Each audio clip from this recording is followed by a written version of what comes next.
The great doors of the stone hall swung open, with a groan that silenced every whisper inside. Lena stood at the center of the crowd, her wrists bound with rough rope, her heart pounding so hard she thought the guards beside her could hear it. She had been dragged from her village at dawn, forced to walk for hours without food or rest, and now she stood before the throne of the most feared ruler in the land, Alpha King Cade Ashgrove. The hall smelled of smoke and metal. Torches lined the walls, throwing shifting shadows across the faces of nobles who had gathered to watch the tribute ceremony. Lena had heard stories about this ceremony since she was a child. Villages under the king's rule were required to send forward those who had broken minor laws, and the king would decide their fate himself. She had done nothing wrong, but her pack had been accused of hiding resources during the last harvest, and someone needed to answer for it. That someone was her. She lifted her chin and looked around the hall. Rows of soldiers stood at attention, their armor gleaming under the torchlight. At the far end, seated on a throne carved from black stone, was the king himself. Lena had imagined him as an old, cruel man, someone who ruled through fear alone. But the man before her looked barely older than 30, with sharp eyes the color of storm clouds, and a stillness about him that felt more dangerous than any shout could be. Beside her, an older soldier named Garrick pushed her forward with a rough hand. She stumbled, but caught herself before falling, refusing to give him the satisfaction of seeing her weak. "This is the girl from the western village," Garrick announced, his voice echoing through the hall. "Her pack failed to deliver the required grain tribute this season. She has been brought forward to answer for it."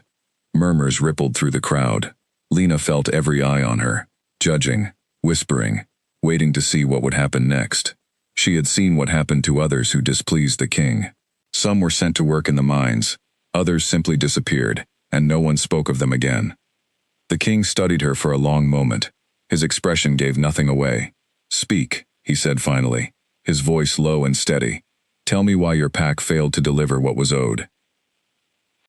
Lena's throat tightened, but she forced the words out. "There was no grain to give, my lord. The fields flooded in the spring. We had barely enough to feed our own children. I know that is not an excuse you wish to hear, but it is the truth." A few nobles scoffed. One woman near the front, dressed in fine silks, leaned toward her companion and murmured something that made him laugh. Lena felt her face grow hot with anger, but she kept her eyes on the king, waiting for him to decide her fate. Before the king could respond, Garrick stepped forward again, clearly eager to please the crowd. "Her brother served in the border patrol 2 winters ago," he said, his tone turning mocking. "Everyone remembers how that ended. Perhaps this pack has always been more trouble than they are worth." Lena's whole body went rigid. She knew exactly what he was referring to. Her brother, Corin, had died defending a border outpost during a raid. He had given his life protecting soldiers who were strangers to him, men who never even learned his name. To hear his memory twisted into an insult, tossed carelessly into the air, as if it meant nothing, was more than she could bear. "Do not speak of my brother," she said, her voice shaking with fury, rather than fear now. "He died with more honor than anyone standing in this hall." Garrick laughed, a short, ugly sound. "Careful, girl, you forget where you stand." "I have not forgotten," Lena snapped. "I simply no longer care." The crowd gasped at her boldness, but Garrick was not finished. He turned to the king with a smirk, clearly hoping to win favor by humiliating her further. "A worthless death for a worthless pack," he said, loud enough for everyone to hear. It is no wonder they could not manage a simple tribute. Something inside Lena broke. All the exhaustion, the grief, the injustice of the past 2 winters rose up at once, and before she could stop herself, she stepped forward and struck him across the face with all the strength her bound hands could manage. The sound of the slap cracked through the hall like a whip. For one heartbeat, nobody moved. Garrick's head had snapped to the side, his hand flying to his cheek in shock. Lena stood frozen, staring at what she had done, her chest heaving. Then chaos erupted. Nobles rose from their seats, some in outrage, others in disbelief. Soldiers around the room reached for their swords, the metallic hiss of blades being drawn filling the hall like a chorus of warning. Lena realized, too late, that she had not struck a common soldier. She had struck a member of the king's personal guard, in front of the king himself, in front of the entire court. Garrick's face twisted with rage as he turned toward her, his hand moving to his own sword. "You dare raise your hand against me," he shouted. "You will pay for that with your life." 2 more guards stepped forward, flanking her on either side, their swords raised and ready. Lena's heart pounded so loudly she could barely hear anything else. She had spent her whole life being careful, being quiet, following every rule so her family would not draw unwanted attention. And now, in one moment of unbearable grief and anger, she had thrown all of that away. She thought of her brother, of the fields flooding, of the long walk to this hall, and strangely, she felt no regret. If this was how her story ended, at least she had spoken the truth before the end. "Do it," she said quietly, lifting her chin toward the guards. "I will not beg." The guards hesitated, waiting for a command. Lena closed her eyes, bracing herself for what was to come. The hall had gone utterly silent, every noble and soldier holding their breath, watching to see how the king would respond to such an unthinkable act. Then a voice cut through the silence, calm but carrying an authority that made every soldier in the room freeze in place. "Lower your swords." It was the king. Lena's eyes snapped open. Cade Ashgrove had risen from his throne, his gaze fixed not on her, but on Garrick, who still stood clutching his reddened cheek. The king's expression had not changed, but something in his eyes had shifted, something colder and more dangerous than before. "My lord," Garrick stammered, clearly caught off guard by the command. "She struck me in front of the entire court. She must be punished." "I said lower your swords," the king repeated, his voice never rising, yet somehow filling the entire hall. The guards around Lena exchanged uncertain glances before slowly lowering their blades, though none of them looked convinced this was the right decision. Cade descended the steps from his throne slowly, his boots echoing against the stone floor with each measured step. The crowd parted instinctively to let him pass, whispers rising and falling like a tide as he moved closer to where Lena stood. She watched him approach, unsure whether to feel relief or even greater fear. Kings did not simply forgive an act like this. There had to be another reason for his intervention, something she could not yet understand. He stopped a few feet from her, close enough that she could see the storm gray of his eyes clearly now, and the faint scar that ran along his jaw, a mark of some old battle long past. He studied her the way a man studies something unfamiliar, something he cannot quite categorize. "What is your name?" he asked. "Lena," she answered, forcing her voice to remain steady, even as her knees threatened to give way beneath her. "Lena," he repeated, as though testing the sound of it. "You struck one of my personal guard in front of my entire court. Do you understand the punishment for such an act?" "I do," she said. "Death, most likely, or something close to it. And yet you do not look afraid." Lena hesitated, unsure how to answer honestly, without provoking him further. Finally, she settled on the truth. "I have already lost everything that mattered to me. My brother is gone. My village is starving. If tonight is when my life ends, then at least I spoke honestly before it did." A murmur passed through the crowd at her words, some impressed by her defiance, others horrified that she would speak so plainly to the king. Cade's expression remained unreadable, but something flickered behind his eyes, something that looked almost like recognition, though Lena could not understand why a king would recognize anything in a girl he had never met. Garrick, sensing an opportunity to regain control of the situation, stepped forward again. "My lord, with respect, if we allow this insult to go unpunished, others will believe they can strike members of your guard without consequence. The court expects justice." Cade turned to look at him, and for the first time since Lena had entered the hall, she saw something close to anger cross the king's face. "You mocked a fallen soldier's memory in front of his grieving sister," he said, his voice quiet but sharp as a blade. "Do you believe that was wise, Garrick?" Garrick's confidence faltered. "My lord, I only meant—" "I know exactly what you meant," Cade interrupted. "And I find I have very little patience for men who humiliate the dead to entertain a crowd." The hall fell silent once more. Lena stared at the king, stunned by the shift in his tone, unsure what to make of a ruler who seemed more troubled by an insult to her brother than by the slap she had delivered. Nothing about this moment matched the stories she had heard about him. Cade turned back to face her, his expression settling once more into calm neutrality, though something beneath it remained unreadable. "Your brother," he said slowly. "What was his name?" "Corin," Lena answered, surprised by the question. "Corin of the Western Village. He served at the northern border outpost." Something shifted in Cade's face at the mention of the name, so subtle that Lena almost missed it. For a brief moment, his eyes seemed to look through her, as though a memory had surfaced from somewhere deep and unexpected. Then, just as quickly, his expression closed again, guarded and unreadable. "You will not be punished," he said finally, loud enough for the entire hall to hear. "The tribute owed by her village is forgiven for this season. She will remain here, under my protection, until I decide otherwise." Gasps and murmurs spread instantly through the crowd. Nobles exchanged shocked glances, whispering behind raised hands. Garrick's mouth opened as if to protest, but one look from the king silenced him completely. Lena stood frozen, uncertain she had heard correctly. Protection. Not punishment. Not death. Protection. From the very man whose guard she had struck only moments earlier. "My lord," she managed to say, her voice barely above a whisper, "why would you protect me?" Cade studied her for a long moment before answering, his gaze steady and unreadable. "That," he said quietly, "is a question I intend to answer in time. For now, you will come with me." He turned and gestured for two of his personal attendants to step forward. They approached carefully, clearly unsure how to treat a prisoner who had just been declared under royal protection. One of them reached to remove the rope binding Lena's wrists, and she felt the tension in her body ease slightly, as the rough fibers fell away. Lena glanced around the hall one last time, taking in the stunned faces of the nobles, the fury barely concealed on Garrick's face, and the flickering torchlight that danced across the stone walls.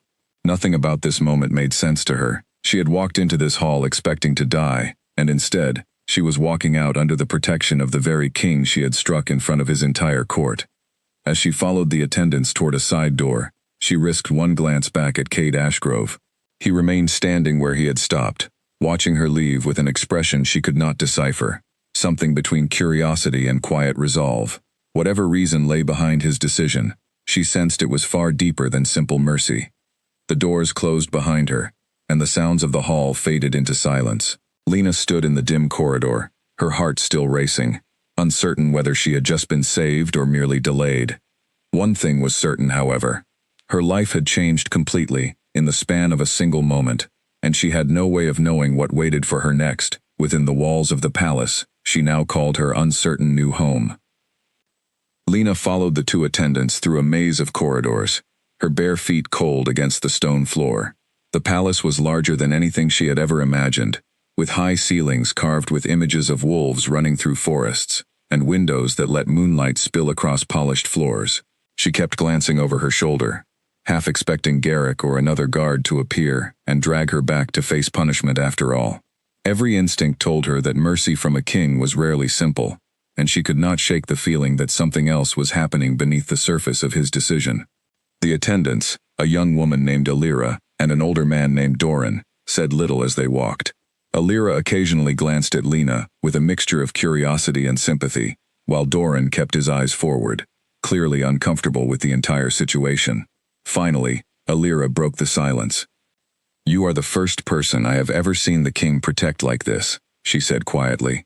"In all my years serving here, I have never witnessed him intervene during a tribute ceremony." "I do not understand why he did," Lena admitted. "I struck one of his own guards. I expected to be executed on the spot." Doran finally spoke, his voice low. "The king does nothing without reason. If he chose to protect you, there is a reason behind it, even if he has not shared it with anyone yet." They arrived at a modest chamber near the eastern wing of the palace, far from the grand rooms Lena had glimpsed on her way in. The room was simple but clean, with a bed, a small table, and a window overlooking a quiet garden below. Alira lit a candle and set it on the table before turning to leave. "Rest if you can," she said gently. "Someone will bring food shortly. Tomorrow, the king has requested to speak with you privately." Before Lena could ask any questions, the two attendants left, closing the door softly behind them. She stood alone in the small room, the weight of everything that had happened finally settling over her. Her legs gave out, and she sank onto the edge of the bed, staring at the flickering candle flame as her mind raced through the events of the evening. She thought of her brother again, of the way the king's expression had changed the moment she spoke his name. There had been something there, something personal, though she could not begin to guess what connection a king could possibly have to a soldier from a small village who had died at a border outpost 2 winters ago. It made no sense, yet she could not deny what she had seen in his eyes. A soft knock at the door interrupted her thoughts. A servant girl entered carrying a tray of bread, cheese, and warm broth, setting it carefully on the table before offering Lena a small, nervous smile and leaving without a word. Lena ate slowly, her body finally beginning to feel the exhaustion of the long day, though her mind remained too restless for sleep to come easily. She spent much of the night sitting by the window, watching the garden below where shadows moved gently in the evening breeze. She thought about her village, about the families who depended on the outcome of this journey, about what would happen to them now that the tribute had been forgiven. At least that much good had come from this strange turn of events, even if she still did not understand the king's true motives. Morning arrived with pale light spilling through the window, and Lena woke to find Alira already waiting in the doorway. "The king is ready for you," she said. "Come, I will take you to him." Lena's stomach tightened with nerves as she followed Alira through the corridors once more, this time toward a smaller, private chamber, rather than the grand hall where the tribute ceremony had taken place. The room they entered was warmer, lined with shelves of old books and maps, a fire crackling softly in the hearth. Cade stood near the window, his back turned, looking out over the palace grounds. He turned as she entered, and for a moment, neither of them spoke. Alira quietly excused herself, leaving Lena alone with the king for the first time since the tribute ceremony. "Please, sit," Cade said, gesturing toward a chair near the fire. Lena hesitated before obeying, still uncertain what to expect from this conversation. Cade remained standing, studying her with the same unreadable expression she remembered from the hall. "You must have many questions," he said finally. "I do," Lena admitted. "Why did you protect me? I struck your guard in front of your entire court. Any other ruler would have had me executed without hesitation." Cade was quiet for a long moment before answering. "Because your brother once saved my life." Lena's breath caught in her throat. "That is impossible. My brother was a simple soldier stationed at a border outpost. He never mentioned meeting the king. He did not know who I was at the time," Cade said, moving closer to the fire. "Several years ago, before I took the throne, I traveled through the northern territories in disguise, testing the loyalty and strength of the border patrols without revealing my identity. During a raid on the outpost where your brother served, I was separated from my men and surrounded. Your brother, a soldier I had never met, protected a stranger he owed nothing to. He was wounded defending me that night, though he never knew who he had saved." Lena sat in stunned silence, trying to process what she was hearing. "He never spoke of it," she whispered. "He came home with injuries after that raid, but he refused to explain how he received them. He said only that he had done what any soldier would do." "That sounds like the kind of man he was," Cade said quietly. "I made inquiries after the fact, hoping to reward him properly once I ascended the throne, but by the time I searched for him, I learned he had died defending that same outpost during a later attack. I never had the chance to repay the debt I owed him." Lena felt tears sting her eyes, though she fought to keep them from falling. "He never told any of us," she said. "Not even when the letters came informing us of his death, did anyone mention that he had once saved the future king." "He likely did not know," Cade said. "I never revealed my identity to the soldiers at that outpost. To him, I was simply a stranger, caught in the wrong place at the wrong time." Silence settled between them, as Lena absorbed everything she had just learned. Her brother's death, once a source of quiet grief carried alone within her family, now carried a weight and meaning she had never imagined. He had saved the life of the man who now sat before her as king, and he had done so without ever knowing the true importance of what he had done. "When you spoke his name in the hall," Cade continued, "I recognized it immediately. I have carried the memory of that night for years, wondering if I would ever have the chance to honor the man who saved me. When I learned that his sister stood before me, accused of a matter that seemed born more of desperation than wrongdoing, I could not allow her to be punished, especially not for defending his memory against an insult he did not deserve." Lena wiped at her eyes, finally allowing a few tears to fall freely. "Thank you," she said quietly, "for telling me this, for protecting me, even though I do not yet understand what happens next. You will remain here, under my protection, for as long as you wish," Cade said. Your village's tribute debt is forgiven, and I intend to see that your family receives support during the difficult season ahead. It is the very least I can offer in return for what your brother sacrificed." Lena nodded slowly, though 1,000 new questions swirled through her mind. She studied the king carefully, searching his expression for any sign of hidden motive, yet found only sincerity in his storm-gray eyes. Whatever reputation preceded him in whispered stories throughout the villages, the man standing before her now seemed different, more burdened by honor and memory than by unkindness or power. "There is something else you should know," Cade added after a moment of silence. "Not everyone within this court will welcome your presence here. Garrick, in particular, will not easily forgive the embarrassment of yesterday's events, regardless of my decision. You must remain cautious."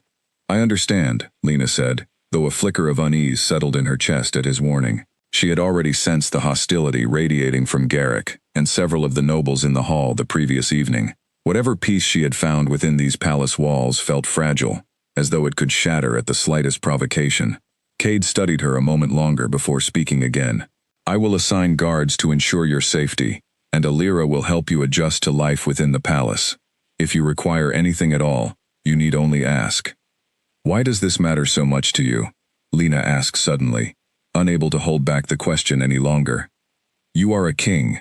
You could have dismissed this entire situation without a second thought, yet you have gone out of your way to protect me, to explain yourself to me, to offer me comfort I never expected to receive."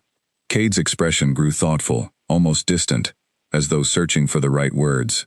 "Debts of honor are not so easily dismissed," he said finally. "Your brother gave his life in service to strangers, asking nothing in return. I intend to see that his sacrifice is remembered properly, and that his family is cared for as they deserve. That is a debt I will not ignore, regardless of the position I hold." Lena nodded, though something in his tone suggested there was more beneath the surface of his words than simple honor alone.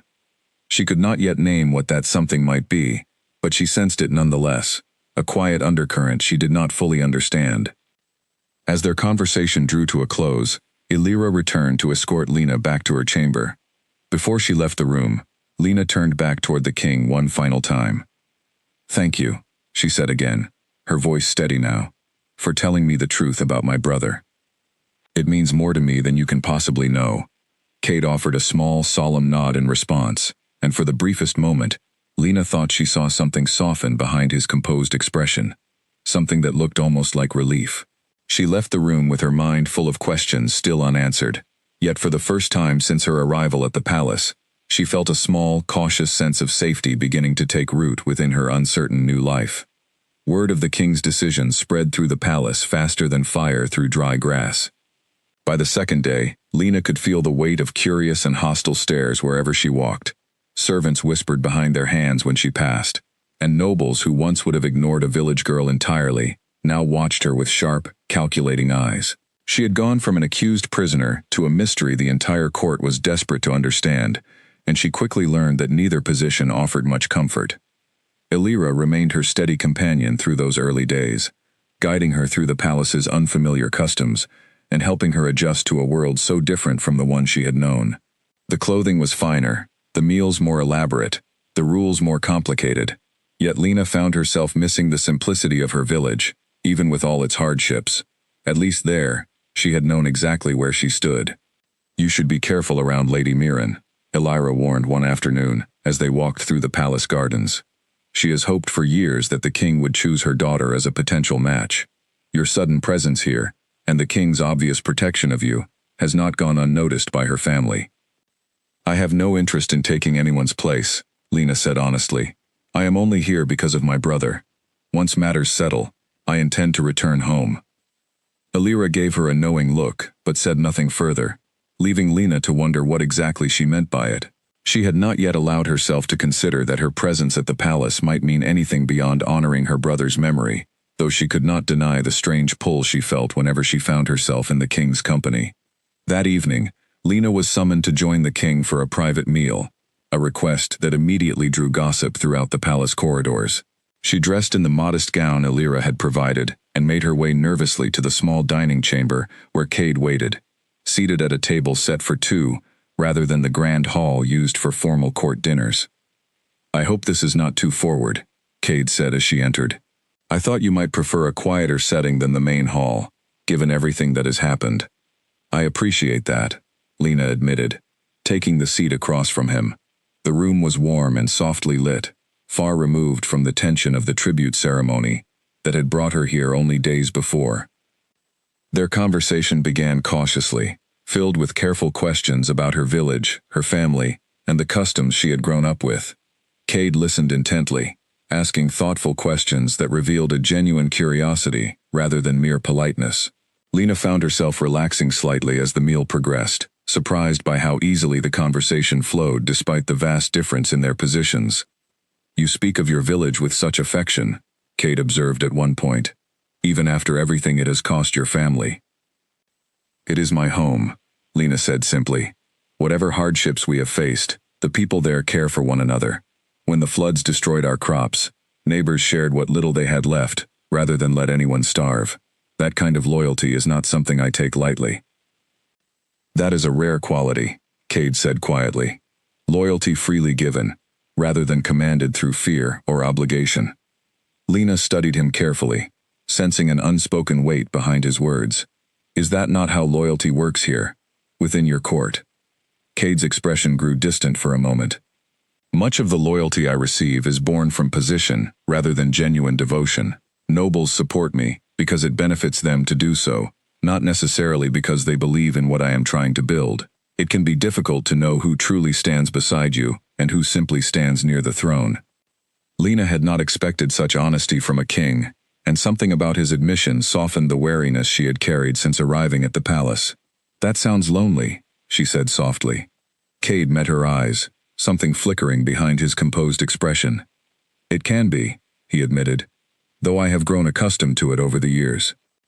Their conversation continued late into the evening, drifting from lighter topics to deeper questions about the responsibilities he carried as king, the constant balancing of alliances and rivalries among the various pacts under his rule, and the weight of decisions that affected thousands of lives with every choice he made. Lena listened, beginning to understand the man behind the crown far better than she ever expected to. As the meal drew to a close, a knock interrupted their conversation. Doran entered, his expression tense. My lord, forgive the interruption, but Lord Bram has requested an urgent audience regarding tomorrow's council meeting. Cade sighed, clearly reluctant to end their conversation. I must attend to this, he said, rising from his seat. Thank you for joining me this evening, Lena. I have enjoyed our conversation more than you likely realize. As have I, Lena admitted, surprising herself with the honesty of her own response. As Alira escorted her back toward her chamber, Lena's mind lingered on the evening's conversation, replaying moments that had revealed a side of the king she never expected to witness. He was not the cold, ruthless ruler the stories had painted him to be. He was thoughtful, burdened by responsibility, and surprisingly open with a girl who, only days before, had struck one of his own guards in front of his entire court. The following morning, Lena's growing sense of calm was shattered when she encountered Garrick in one of the palace corridors. He blocked her path deliberately, his expression twisted with barely concealed resentment. Enjoying your new position, I see, he said coldly. It seems striking a member of the King's Guard earns quite the reward these days. I did not ask for any of this, Lena replied evenly, refusing to let his hostility unsettle her. And I would ask you to step aside. Garrick's eyes narrowed. You may have charmed the king with whatever story you told him, but do not mistake his favor for safety. There are many within this court who do not appreciate outsiders receiving special treatment, myself included. Is that a warning? Lena asked, her voice steady, despite the unease coiling in her stomach. Considerate advice, Garrick said, his tone low and dangerous. The king's protection will not last forever.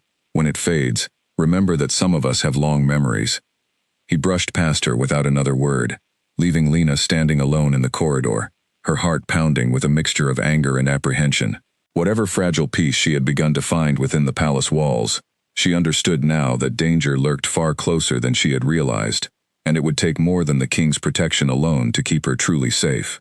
That afternoon, Lena sought out Alira, recounting the encounter with Garrick, and the unsettling warning he had delivered. Alira's expression grew serious as she listened.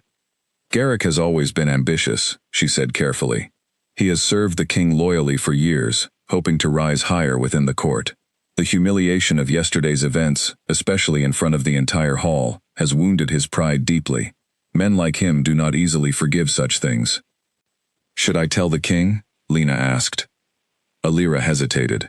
The king already suspects Garrick's resentment runs deep.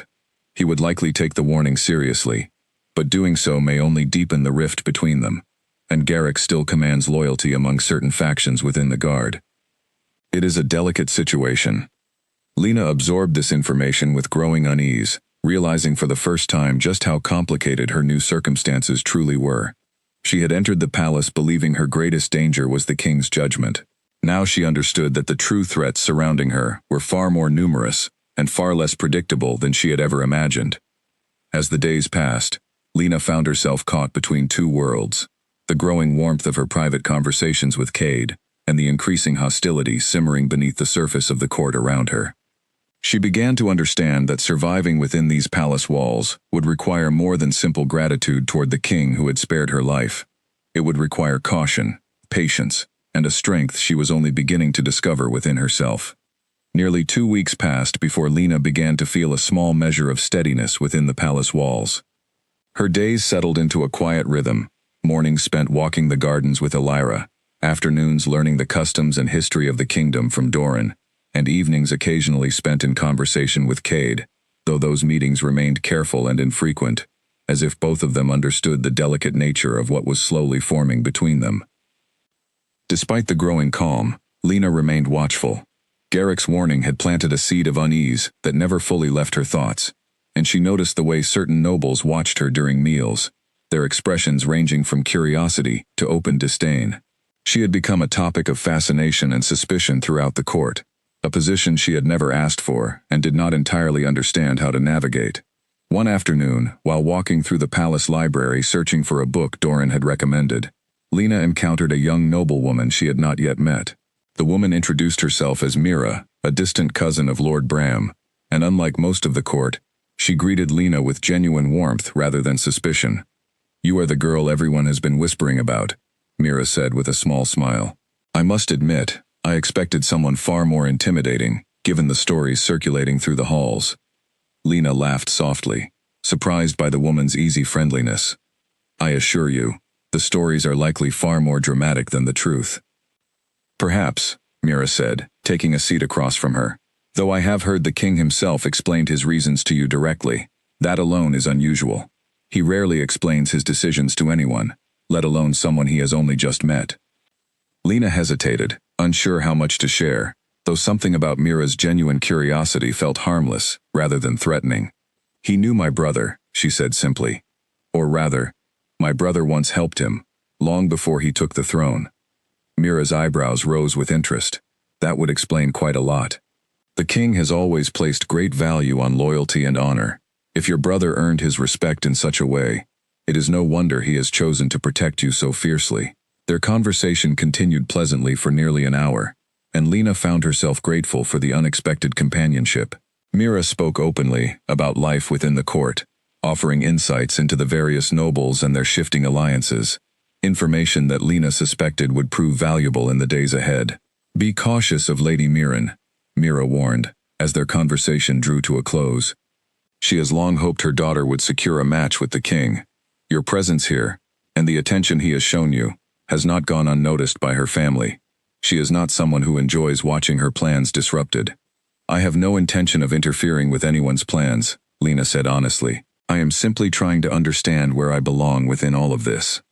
Mira studied her thoughtfully. "Perhaps that is precisely what makes you dangerous to them. You are not trying to claim anything, yet the king's attention toward you suggests he may be considering exactly that." Lena left the library with Mira's words echoing in her mind, uncertain what to make of them.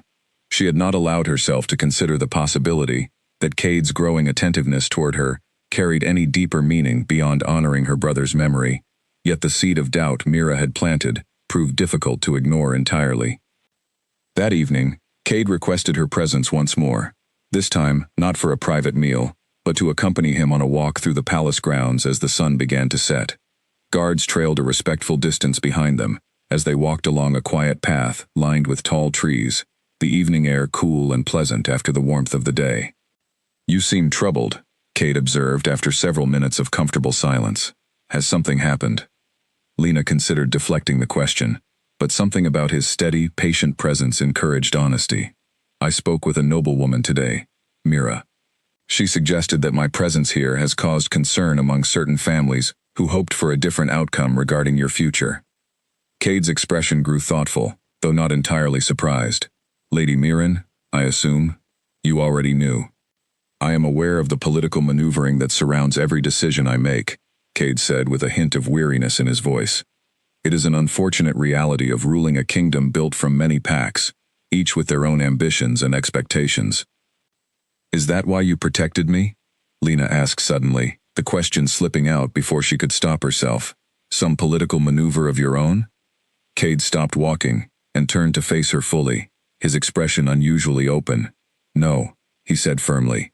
I protected you because I owed your brother a debt I could never fully repay, and because the moment I looked into your eyes in that hall, I saw someone willing to speak the truth, regardless of the cost. That kind of courage is rare within these walls, Lena. I did not act out of political calculation. His sincerity struck her deeply, and for a moment, neither of them spoke, the quiet evening settling comfortably around them. Lena studied his face, searching for any hint of deception, yet found only quiet honesty, reflected in his storm-gray eyes. I do not wish to cause trouble for you, she said finally. If my presence here creates difficulties within your court, perhaps it would be better for me to return home. Is that what you want? Cade asked, his voice carrying an edge of something she could not quite identify, something that sounded almost like concern. Lena hesitated, surprised by how difficult the question proved to answer. Weeks ago, she would have answered immediately, eager to return to the familiar comfort of her village and her remaining family. Now, standing beside the king in the quiet evening garden, she found herself uncertain, torn between the life she had always known and the strange, unexpected connection growing between them. I do not know, she admitted honestly. Everything about this place feels foreign to me, yet I find myself less eager to leave than I expected. Cade's expression softened, something warm flickering behind his composed exterior. Then perhaps you should stay a while longer, he said quietly, at least until we both understand more clearly what this connection between us truly means. Lena's heart raced at his words, though she said nothing in response, uncertain how to voice the swirl of emotions building within her. They resumed their walk in comfortable silence, the weight of unspoken feelings hanging gently between them as the sun finally disappeared beneath the horizon. As they returned toward the palace, a messenger intercepted them, delivering urgent news that immediately shifted the mood of the evening. My lord, the messenger said breathlessly, reports have arrived from the eastern border. There have been sightings of unfamiliar forces gathering near the boundary lines. Cade's expression hardened instantly, the warmth of their previous conversation replaced by the sharp focus of a ruler facing potential threat. Assemble the council immediately, he ordered. I want a full report within the hour. The messenger hurried away, and Cade turned back toward Lena, his expression apologetic. I must attend to this, he said. Forgive me for cutting our evening short.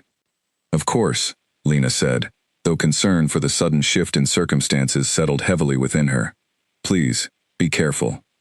Cade offered her a small, grateful smile, before departing swiftly toward the council chambers, leaving Lena standing alone in the darkening garden, her earlier warmth replaced by a new, unfamiliar worry. Whatever threat loomed on the eastern border, she sensed that the fragile peace she had begun to find within the palace walls was about to face its first true test, and she could not shake the feeling that greater dangers lay ahead for both her and the king whose protection she had so unexpectedly earned. News of movement along the eastern border spread quickly through the palace, and within a day, the atmosphere within the walls shifted from cautious curiosity about Lena to genuine concern over the safety of the kingdom. Council meetings stretched long into the night, and Cade's usually composed demeanor grew visibly strained under the weight of new responsibilities. Lena found herself seeing far less of him during those tense days, though word occasionally reached her through Alira about the growing seriousness of the situation. The scouts believe it may be a rival pack testing our defenses, Alira explained one morning as they walked together through the palace corridors. There have been tensions along that border for years, though nothing quite like this in recent memory. Do you think there will be conflict? Lena asked, unable to keep the worry from her voice. I truly do not know, Alira admitted. The king has always worked to maintain peace through careful diplomacy, rather than force. But not every rival respects such efforts. Lena spent much of those uncertain days trying to occupy herself with small tasks, assisting Alira with palace duties, or continuing her lessons with Doran about the kingdom's history and customs. Yet her thoughts constantly drifted toward Cade, worry gnawing at her each time she caught sight of him rushing between meetings, his expression tight with the weight of decisions she could only imagine. One evening, nearly a week after the first reports arrived, Lena found herself unable to sleep, her mind restless with concern.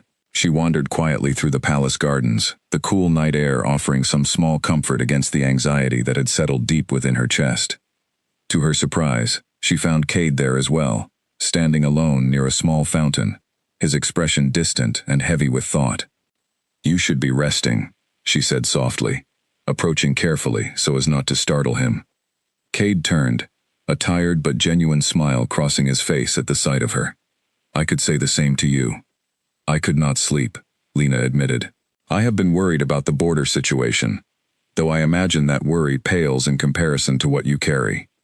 Cade sighed, running a hand through his hair in a rare display of visible exhaustion.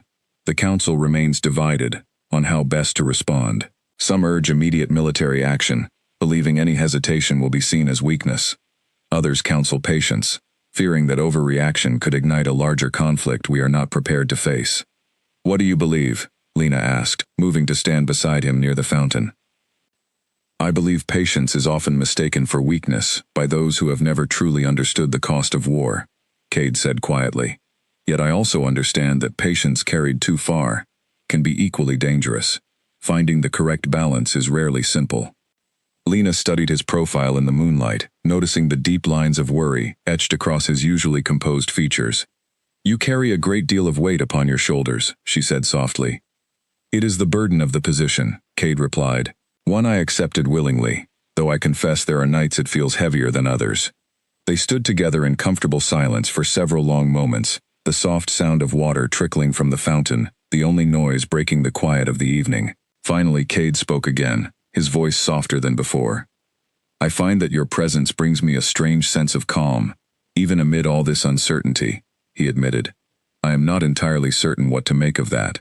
Lena's heart raced at his words, though she forced herself to respond carefully. "Perhaps it is simply comforting to speak honestly, with someone who expects nothing from you beyond that honesty." "Perhaps," Cade agreed, though something in his tone suggested he believed the truth ran deeper than that simple explanation. He turned to face her fully, his storm-gray eyes searching hers with an intensity that made her breath catch. "Lena, I must ask you something, and I need you to answer honestly." "Of course," she said, her pulse quickening. "If circumstances were different," Cade began carefully, "if I were not king, and you were not the sister of the man who saved my life, do you believe there could be something real between us? Or is this connection I feel merely a product of gratitude and unusual circumstance?" Lena's breath caught at the directness of his question. She had wondered the same thing herself in quiet moments, uncertain whether the warmth growing between them stemmed from genuine feeling, or simply the strange intensity of everything that had happened since her arrival. Yet standing here now, beneath the moonlight, she found her answer surprisingly clear. "I believe it is real," she said softly, "though I understand if the circumstances make it complicated." Something shifted in Cade's expression, relief and something warmer flickering behind his eyes. "Complicated does not mean impossible," he said quietly. Before either of them could say more, hurried footsteps approached from the palace entrance. Doran appeared, his expression grave. "My lord, forgive the intrusion, but urgent word has arrived from the border scouts. You are needed immediately." Cade's expression shifted instantly back to focused resolve, the warmth of their conversation replaced by the sharp readiness of a ruler facing crisis. "I must go," he said to Lena, his voice regretful. "I understand," she said, though worry once again tightened within her chest. "Please, be careful." Cade hesitated for a brief moment, as though considering something further, before offering her a quick, reassuring nod and following Doran swiftly back toward the palace. Lena remained alone by the fountain, her heart still racing from their conversation, worry now mingling with the fragile hope that had begun to bloom within her. The following days passed in a blur of tension and uncertainty. Reports continued arriving from the border, each one carrying new details that painted an increasingly complex picture of the situation. Lena learned through Alira that the unfamiliar forces gathering near the boundary belonged to a rival alpha named Corwin, a ruler known for his aggressive expansion tactics and disregard for the fragile peace treaties that had held the region stable for years. The king has sent envoys to negotiate, Alira explained during one of their walks. Though there is little confidence they will succeed, Alpha Corwin has grown increasingly bold in recent months, testing the boundaries of neighboring territories with little consequence. What happens if negotiations fail? Lena asked, dreading the answer. Then the king will have no choice but to prepare for the possibility of conflict, Alira said grimly. Something none of us wish to see, especially after so many years of relative peace within these lands. Lena spent much of her time during those tense days trying to remain useful, assisting with preparations throughout the palace despite the uncertainty of what those preparations might ultimately serve. She rarely saw Cade during daylight hours, though occasionally their paths crossed late in the evening, brief moments of quiet connection amid the growing storm of political tension surrounding them both. One such evening, nearly 2 weeks after the initial reports, Cade found her in the palace library, exhaustion evident in every line of his posture as he entered the quiet room. "The envoys have returned," he said without preamble, sinking into a chair across from where she sat. "Alpha Corwin refuses to withdraw his forces. He claims disputed territory near the border rightfully belongs to his pack, and he intends to reclaim it, regardless of the treaties signed by his predecessors." "What will you do?" Lena asked, setting aside the book she had been reading. "I do not yet know," Cade admitted, rubbing his temples wearily. "War is the last outcome I wish to pursue, yet I cannot allow him to simply seize territory through intimidation. Doing so would only invite further aggression from other rivals watching how I respond." Lena moved to sit beside him, offering what comfort she could through her quiet presence alone. "Whatever you decide," she said softly, "I believe you will choose wisely. You have shown me time and again that you consider every consequence carefully before acting." Cade turned to look at her, something grateful and warm flickering behind his tired eyes. "Your faith in me means more than you likely realize," he said quietly, "especially during a time when so many voices within my own court seem determined to push me toward reckless decisions." They remained together in comfortable silence for a long while, the weight of the looming conflict settling heavily around them, yet somehow made more bearable by simply facing it together. Lena did not know what the coming days would bring, but she understood with growing certainty that whatever challenges lay ahead, she intended to remain by Cade's side to face them. While the threat along the border consumed much of the king's attention, a quieter danger continued growing within the palace walls itself, one that Lena had not fully understood until circumstances forced it into the open. Lady Mirren, having watched with growing frustration as Cade's attention toward Lena deepened rather than faded, began quietly gathering allies among the nobles who shared her concerns about an outsider gaining such unusual influence over the throne. Lena first sensed the shifting undercurrent during a formal dinner held to discuss the kingdom's response to Alpha Corwin's continued aggression. She had been seated near the far end of the table, a position Alira later explained was meant as a subtle insult by whoever arranged the seating, yet Lena had paid it little mind until Lady Mirren approached her directly following the meal. "You have made quite an impression on our king," Lady Mirren said, her tone dripping with false pleasantness. "Though I wonder if you truly understand the weight of the position you seem to be maneuvering yourself toward." "I have maneuvered myself toward nothing," Lena replied evenly, refusing to be baited by the woman's condescending tone. "I am simply grateful for the protection the king has offered me." "Grateful," Lady Mirren repeated with a thin smile. "How convenient that gratitude so often blossoms into something far more ambitious. Tell me, dear girl, do you truly believe a village girl with no standing, no lineage, and no political value could ever be considered a fitting match for a king?" Lena felt anger flare within her chest, though she forced herself to remain composed. "I have never claimed to seek such a position. Whatever exists between the king and myself is not something I intend to explain or justify to you." Lady Mirren's expression hardened slightly, though her voice remained sweetly poisonous. "Perhaps you should consider, then, what happens to those who forget their place within a court such as this. Ambition without proper standing tends to end poorly for those foolish enough to pursue it. Before Lena could respond, Lady Mirren turned and departed gracefully, leaving behind an unmistakable chill despite the warmth of the dining hall. Lena remained standing alone for several moments, processing the thinly veiled threat she had just received, before Mira approached quietly from nearby, having clearly witnessed the exchange. "I did warn you about her," Mira said gently. "Lady Mirren does not make idle threats. You would be wise to remain especially cautious in the days ahead." "What could she possibly do?" Lena asked, though unease continued coiling within her stomach. "The king has already declared his protection publicly. Public declarations can be undermined through quieter means," Mira said seriously. "Rumors, manipulation, subtle sabotage. Lady Mirren has spent years building alliances within this court. She will not surrender her ambitions easily, especially not to someone she views as an unworthy outsider." Lena carried Mira's warning with her over the following days, watching more carefully than before for any sign of the danger Lady Mirren might attempt to orchestrate. She noticed subtle changes almost immediately. Servants who had once been friendly growing suddenly distant, whispered conversations that ceased abruptly whenever she entered a room, small slights that individually meant little, yet collectively painted a troubling picture of growing isolation being deliberately constructed around her. She debated whether to inform Cade of Lady Mirren's threats, yet hesitated, unwilling to burden him further during a time already consumed by the growing crisis along the eastern border. Instead, she confided in Alira, hoping her trusted companion might offer guidance on how best to navigate the increasingly hostile political currents surrounding her. "You must be careful about what you eat and drink," Alira warned seriously, after hearing Lena's account of the encounter. "I do not say this to frighten you unnecessarily, but political rivals within this court have resorted to poison before, when more subtle methods of removing a threat have failed." The warning sent a chill through Lena, though she tried to reassure herself that Lady Mirren's threats remained mere words, for now, nothing more than an attempt at intimidation.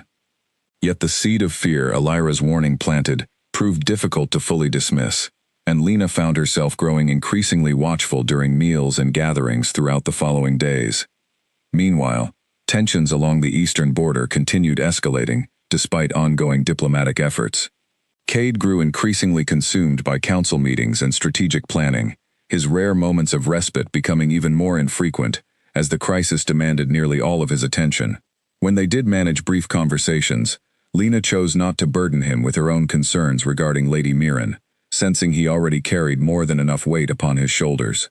One afternoon, while walking alone through a quieter section of the palace gardens, Lena encountered Garrick once more, his expression carrying the same simmering resentment she remembered from their previous encounter.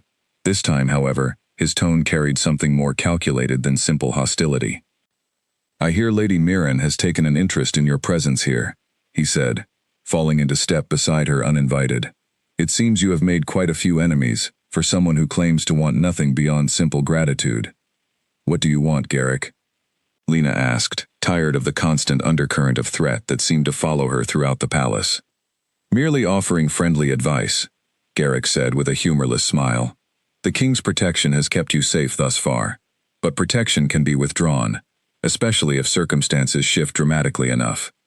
Perhaps you should consider returning to your village before matters grow more complicated than you can manage." "Is that a threat?" Lena demanded, stopping to face him directly. Garrick's smile widened slightly, though his eyes remained cold. "Consider it a suggestion, born from genuine concern for your continued well-being. This court can be a dangerous place for those who do not understand its rules." He departed without waiting for her response, leaving Lena standing alone in the garden, anger and unease warring within her chest. She had come to understand that Garrick's resentment ran far deeper than simple wounded pride, and combined with Lady Mirren's calculated threats, she began to suspect that the dangers surrounding her extended beyond mere political rivalry, into something more coordinated and dangerous. That evening, unable to shake her growing unease, Lena finally sought out Cade, despite her earlier reluctance to add to his burdens. She found him in his private study, surrounded by maps and reports detailing the ongoing border crisis, his expression drawn with exhaustion. "I need to tell you something," she said, closing the door quietly behind her. Cade looked up immediately, concern replacing the weariness in his eyes at the seriousness of her tone. "What has happened?" Lena recounted her encounters with both Lady Mirren and Garrick, watching as Cade's expression grew increasingly troubled with each detail she shared. When she finished, he remained silent for a long moment, clearly processing the implications of what she had revealed. "I should have told you sooner," Lena admitted. "I did not wish to add to your burdens during such a difficult time." "You should always tell me when your safety is threatened," Cade said firmly, though his tone carried more concern than reprimand. "I will increase your guard immediately, and I will speak with both Garrick and Lady Mirren directly. This behavior will not continue unchecked." "Will that not simply drive their resentment further underground?" Lena asked, remembering Alira's earlier warning about the dangers of quieter, more subtle sabotage. Cade's expression grew grim. "Perhaps. But I cannot allow threats against you to go unaddressed, regardless of the political complications that may follow. Your safety matters more to me than maintaining fragile alliances with those who would threaten it." His words carried a weight and sincerity that eased some of Lena's fear, though the underlying danger surrounding her remained very real. As Cade began outlining additional security measures to ensure her protection, Lena could not shake the growing sense that the threats against her were only the beginning of a far more dangerous conspiracy, quietly taking shape within the palace walls, one that would soon demand far more than careful words to overcome. True to his word, Cade increased the guard assigned to Lena's protection, assigning 2 loyal soldiers, a steady young man named Finnegan, and a quiet, watchful woman named Nadia, to accompany her throughout the palace grounds. Their presence offered some measure of comfort, though Lena remained acutely aware that danger within these walls rarely announced itself openly, and vigilant guards alone could not fully guard against the kind of quiet manipulation Lady Mirren favored. Cade also confronted both Garrick and Lady Mirren directly, though the results proved exactly as complicated as Lena had feared. Garrick grew outwardly more cautious, his open hostility retreating into something colder and more difficult to detect, while Lady Mirren simply adapted her approach, growing more careful about how she pursued her ambitions, while never fully abandoning them. Despite these ongoing tensions, life within the palace continued, and slowly, Lena found herself settling into a strange new rhythm.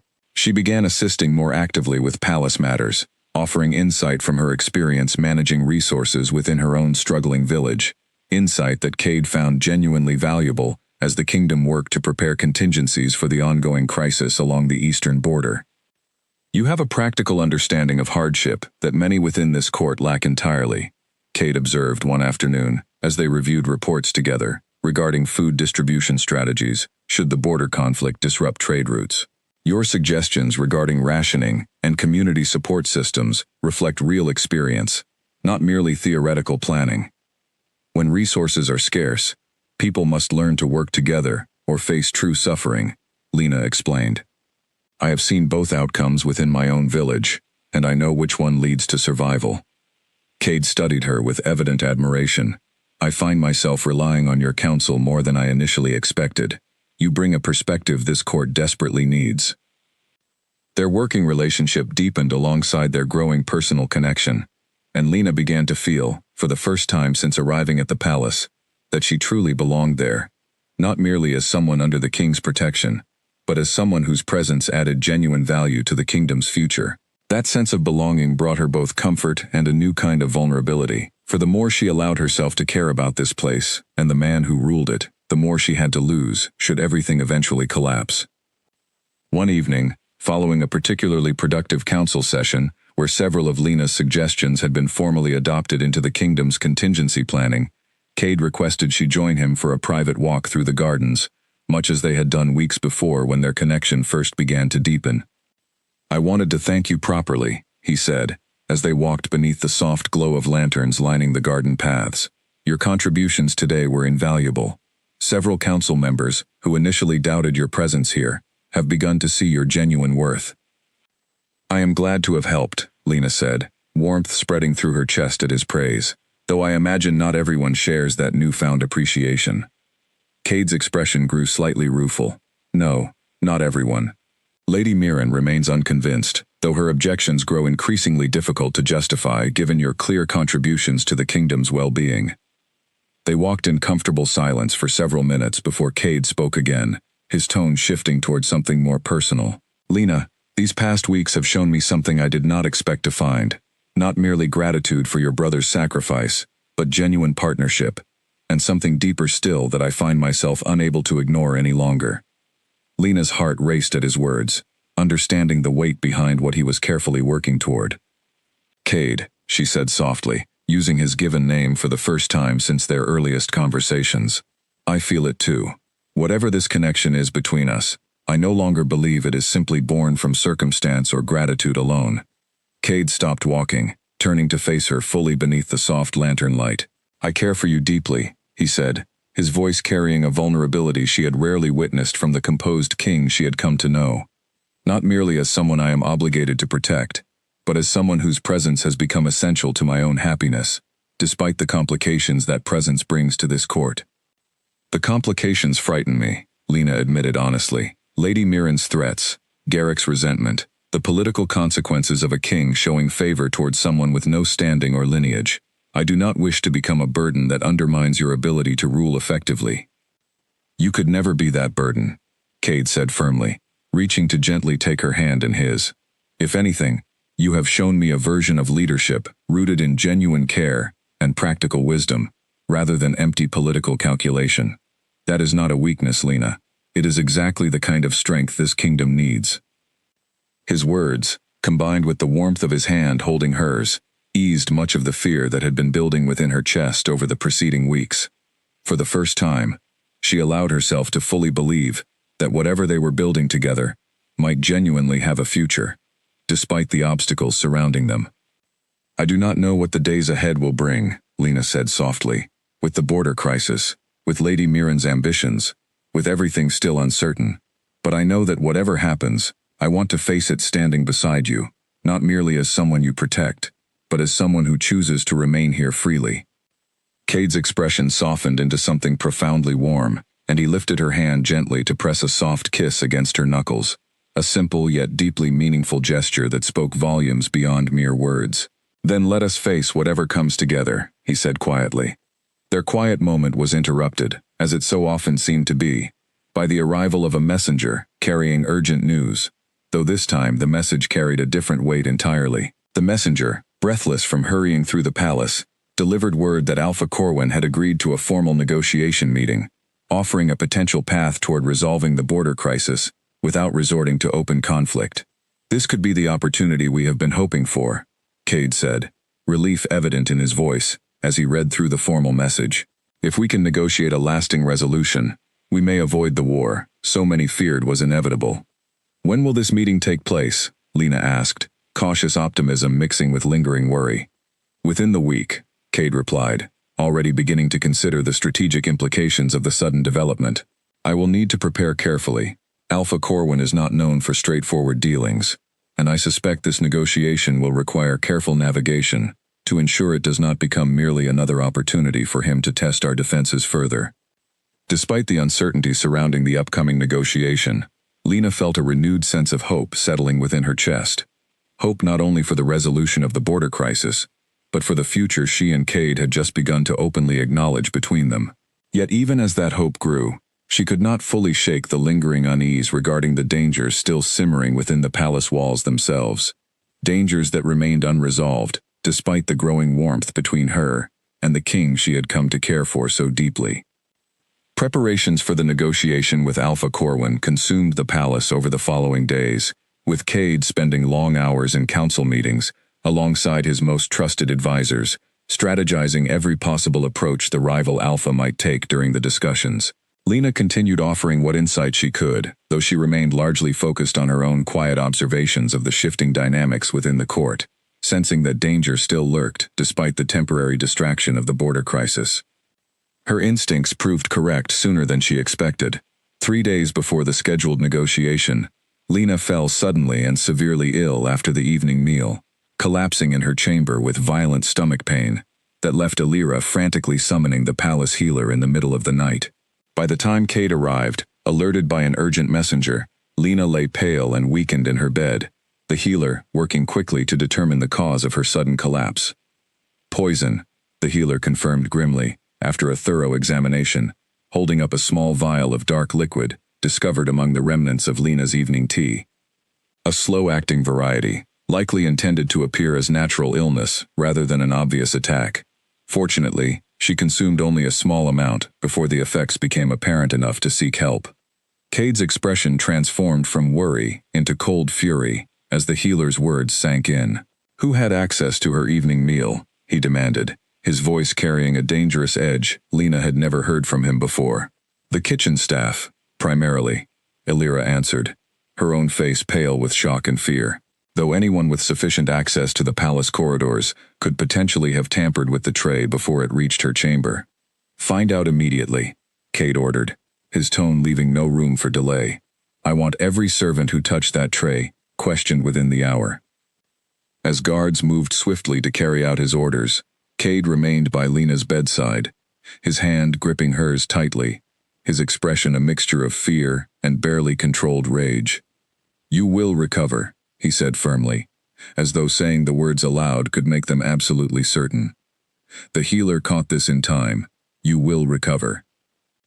I believe you, Lena whispered weakly, though the fear evident in Cade's eyes did little to ease her own growing unease about how close she had truly come to losing her life. Over the following hours, as the healer worked to counteract the poison's effects, palace guards conducted an urgent investigation into how the tampering had occurred.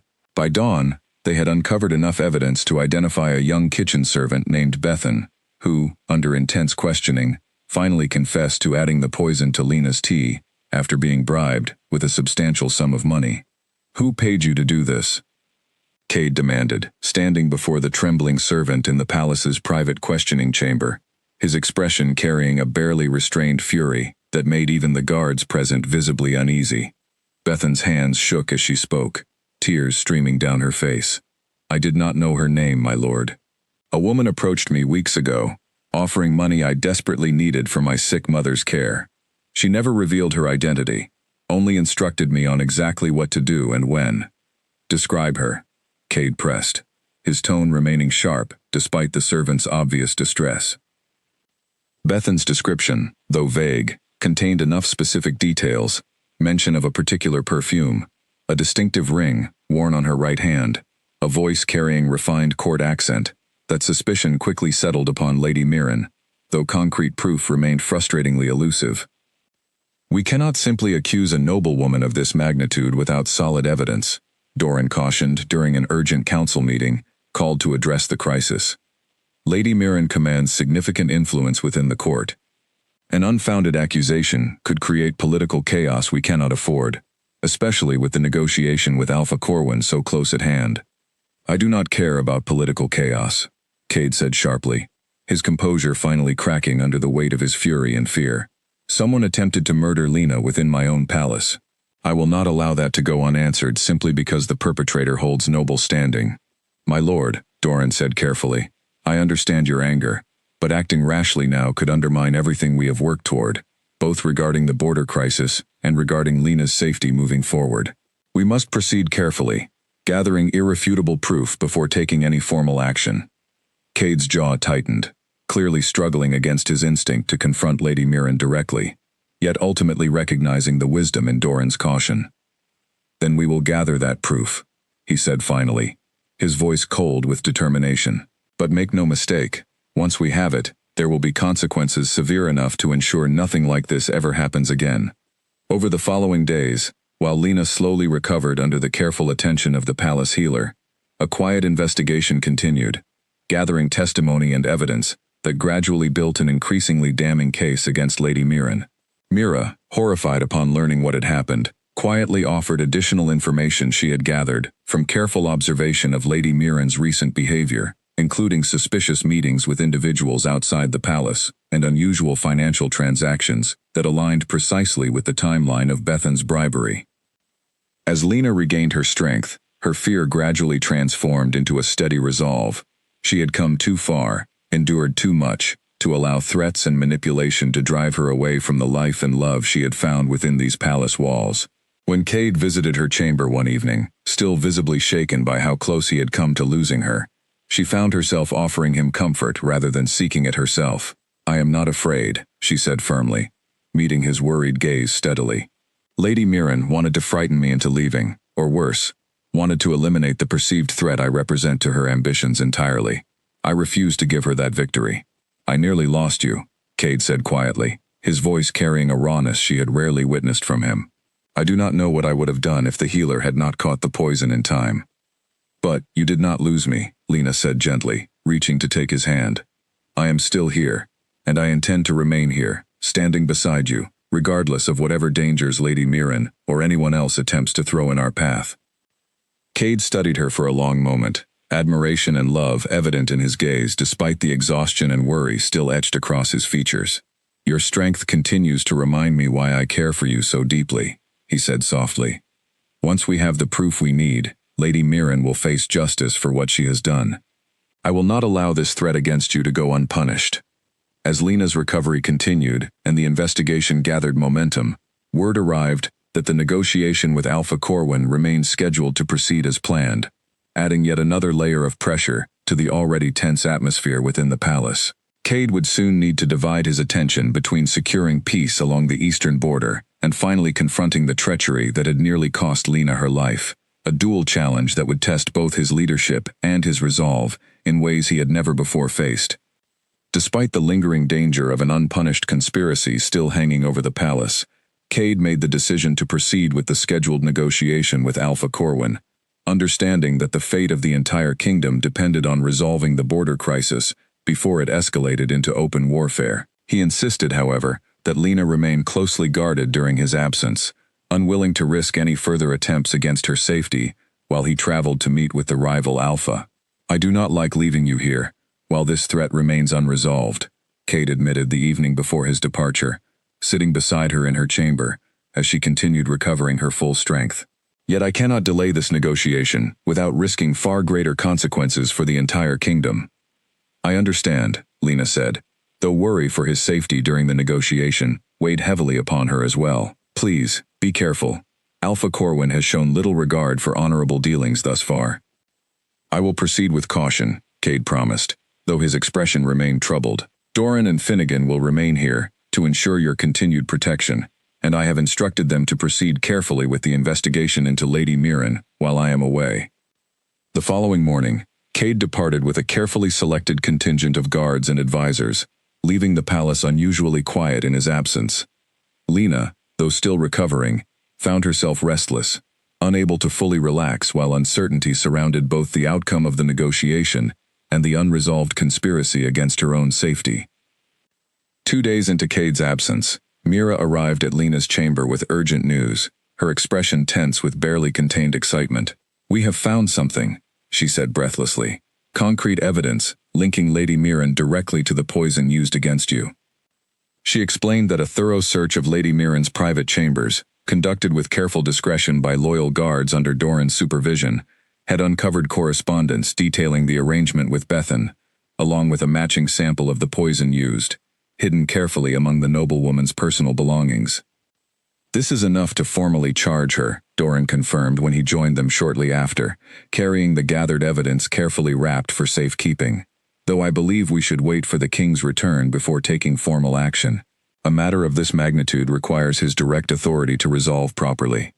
Lena agreed, though the knowledge that concrete proof finally existed brought a measure of relief after weeks of uncertainty and fear. She spent the following days in cautious anticipation, awaiting both the outcome of Cade's negotiation and his eventual return to address the conspiracy that had nearly cost her life. Cade returned 6 days later, exhausted from the difficult negotiations, but carrying news that brought cautious relief throughout the palace. Alpha Corwin had agreed to withdraw his forces from the disputed border territory in exchange for a revised trade agreement that addressed some of his underlying economic grievances, a resolution that, while not perfect, avoided the devastating conflict so many had feared. It was not an easy negotiation, Cade admitted to Lena upon his return, relief evident in his tired features as he embraced her tightly. But we have secured peace, at least for now. Corwin remains an unpredictable rival, but this agreement buys us valuable time to strengthen our own position moving forward. I am so relieved you returned safely, Lena said, holding him close, grateful beyond words to have him back within the palace walls once more. Once Cade had rested and caught up on the details of the ongoing investigation, he called for Lady Mirren to be brought before him in a private audience, accompanied only by his most trusted advisors and the carefully gathered evidence that confirmed her guilt. Lena, at Cade's insistence, remained present as well, understanding that facing her attacker directly would offer her a measure of closure the situation demanded. Lady Mirren entered the chamber with her usual composed elegance, though her expression faltered slightly upon seeing the grim faces awaiting her. "My lord," she began smoothly, "I understand you wish to speak with me, regarding some matter?" "Do not insult my intelligence with false pretense," Cade said coldly, gesturing toward the evidence, laid out upon the table before him. "We have gathered irrefutable proof of your involvement in the poisoning attempt against Lena. Correspondence in your own hand, matching samples of the poison used, and testimony from the servant you bribed to carry out this attack." Lady Mirren's composure finally cracked, her face paling as she realized the extent of the evidence arrayed against her. "My lord, Do not bother with denials," Cade interrupted sharply. "You attempted to murder someone under my direct protection, within my own palace, out of nothing more than wounded pride and thwarted ambition. Such treachery cannot go unpunished."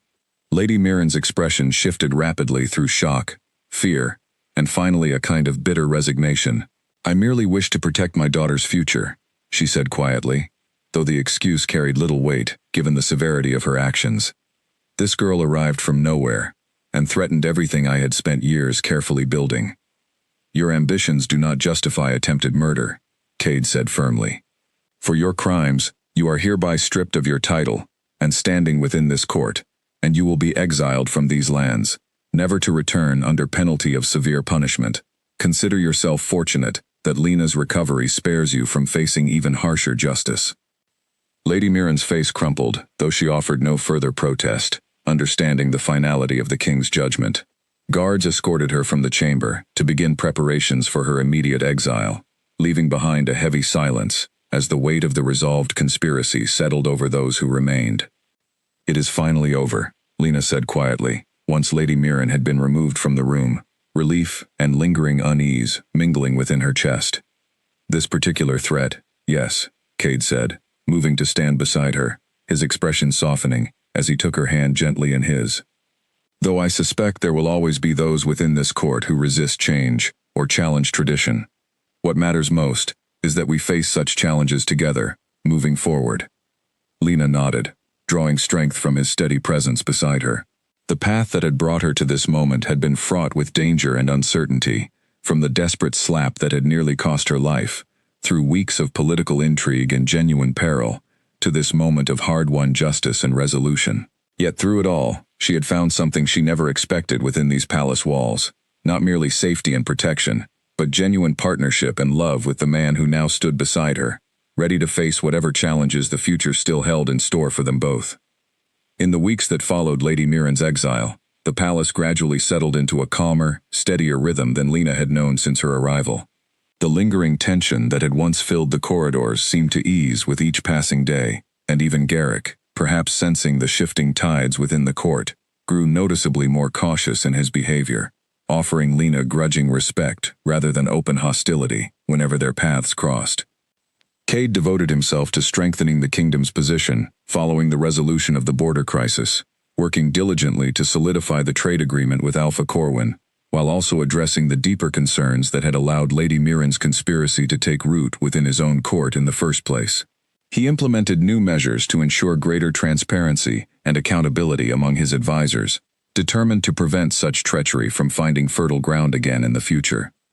Throughout this period of rebuilding, Lena found herself increasingly woven into the fabric of the kingdom's governance, her practical wisdom and genuine care for the well-being of ordinary people proving invaluable as Cade worked to implement reforms that would benefit both nobles and common folk alike. What began as simple gratitude for her brother's sacrifice had transformed into a genuine partnership, one built on mutual respect, shared values, and deep affection that had only grown stronger through the trials they had faced together. One evening, nearly 2 months after Lady Mirren's departure, Cade requested Lena join him once more in the palace gardens, the same quiet sanctuary where so many of their most meaningful conversations had unfolded since her arrival. The evening air carried the sweet scent of blooming flowers, and soft lantern light illuminated the path as she approached, finding him waiting near the same fountain where he had first openly acknowledged his feelings for her months before. "You called this exact place special once," Lena said softly as she approached. memories of that earlier conversation warming her heart. "I did," Kate agreed, turning to face her with an expression that carried both nervousness and profound tenderness, an unusual combination she had rarely witnessed from the otherwise composed king. "It seemed fitting to return here, for what I wish to ask you tonight." Lena's heart began racing as she noticed the seriousness in his tone, sensing that this evening carried significance beyond their usual quiet conversations. "What is it?" she asked, though a growing suspicion of what might be coming caused her breath to catch in anticipation. Cade reached into his coat and withdrew a small, elegant ring, crafted from silver and set with a single deep blue stone that seemed to catch and hold the lantern light. He knelt before her, his expression open and vulnerable, in a way she had come to treasure deeply over the months of their growing relationship. "Lena," he began, his voice steady, despite the emotion evident beneath his words. "From the moment you struck Garrick in that hall, defending your brother's honor, without hesitation, despite the danger to yourself, I recognize something rare and precious in you. Since then you have shown me courage, wisdom, and genuine compassion that has transformed not only my own heart, but the very way I approach ruling this kingdom." Tears began welling in Lena's eyes as she listened, overwhelmed by the depth of emotion in his words. "Cade," she whispered, though he continued before she could say more. "You have faced threats against your very life, weathered the hostility of a court that initially rejected you, and through it all, you have remained true to yourself, choosing courage and honesty, even when silence would have been easier. I love you, Lena, not merely for your brother's sacrifice, but for the remarkable woman you have proven yourself to be time and again. I am asking you now, with my whole heart, to become my queen, to stand beside me, not as someone I merely protect, but as my equal partner in building a better future for this entire kingdom." Lena's tears fell freely now, joy overwhelming the careful composure she had maintained throughout his heartfelt declaration. "Yes," she said, her voice thick with emotion. "Yes, I will marry you, Cade. I love you as well, more deeply than I ever imagined possible when I first walked into that hall, prepared to face death rather than silence." Cade rose immediately, slipping the ring gently onto her finger, before pulling her into a warm, tender embrace, relief and joy evident in every line of his posture. "You have made me happier than I ever believed possible," he murmured against her hair. "Together, we will build something truly worthy of your brother's memory and sacrifice." News of their engagement spread quickly throughout the palace and beyond, met with far greater acceptance than either of them had initially anticipated. Many among the court, having witnessed Lena's genuine contributions to the kingdom's well-being and her unwavering courage throughout the trials she had faced, welcomed the union with sincere enthusiasm. Even those who had once doubted her worth found themselves won over by the evident strength of character she had demonstrated time and again. The wedding, held several months later, brought together representatives from across the kingdom, including delegations from Lena's own village, who traveled to witness the remarkable transformation of the girl who had once stood accused before the throne, now poised to become their queen. Her family, still grieving the loss of Corin, found comfort in knowing that his sacrifice had ultimately led to this moment of profound joy and unity. As Lena stood before the gathered crowd on her wedding day, dressed in flowing robes that echoed both royal tradition and the simple elegance of her village origins, she reflected on the extraordinary journey that had brought her to this moment. The desperate slap delivered in a moment of grief and fury had nearly cost her life, yet it had also set in motion a chain of events that revealed both the depth of corruption hidden within the court and the profound love that could bloom, even from the most unlikely beginnings. Cade stood beside her, his expression radiant with joy and pride as they exchanged vows before the assembled crowd, promising not only their love and devotion to one another, but their shared commitment to ruling the kingdom with wisdom, compassion, and unwavering honesty. As they were finally pronounced husband and wife, cheers erupted throughout the hall, a stark contrast to the tense silence that had once filled that very same space when Lena first stood accused before the throne. In the years that followed, Lena proved to be not merely a beloved queen, but a true partner in governance, her practical wisdom and genuine care for ordinary people, helping to guide the kingdom through continued challenges and prosperity alike. The story of the village girl who dared to slap the Alpha King, only to become his most trusted partner and beloved wife, spread throughout the land, inspiring countless others to believe that courage and honesty, even in the face of overwhelming danger, could lead to outcomes far greater than anyone could have imagined. And so, what began as a single moment of desperate defiance in a grand stone hall became the foundation of a partnership that would shape the kingdom's future for generations to come, proving that sometimes the greatest turning points in life arrive not through careful planning, but through the courage to speak truth and stand firm, even when facing the sharpest of swords.